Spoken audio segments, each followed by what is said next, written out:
২০২৫-২৬ অর্থ বছরের বাজেটের আকার কিছুটা কমছে জানিয়ে অর্থ উপদেষ্টা ডক্টর সালেউদ্দিন আহমেদ বলেছেন, বাস্তবায়নের জটিলতা দেখা দেয়ায় এমন সিদ্ধান্ত নেওয়া হচ্ছে। রাজধানীর সচিবালয়ে ক্রয় সংক্রান্ত উপদেষ্টা পরিষদের বৈঠক শেষে ব্রিফিংয়ে তিনি একথা জানান। সরকারি চাকরিজীবীদের নতুন পে স্কেল বাস্তবায়ন অনিশ্চিত উল্লেখ করে উপদেষ্টা বলেন, সবচেয়ে বড় চ্যালেঞ্জ অর্থের জোগান।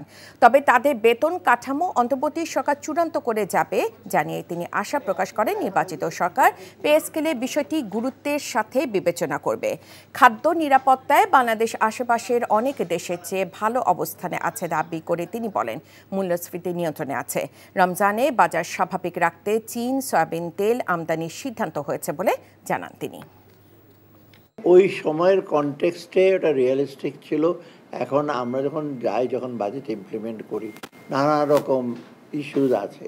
প্রথম হলো অর্থের সংস্থানের ব্যাপার। এনবিআর এর বন্ধ থাকার ফলে আপনারা দেখেছেন রিভিউর ফলে এটা আমরা যাচাই করছি। তবে একেবারে ড্রাস্টিক্যালি আমাদের ওই বাজেট থেকে যেটা খুব বিরাট একটা ব্যত্যয় ঘটবে তা না।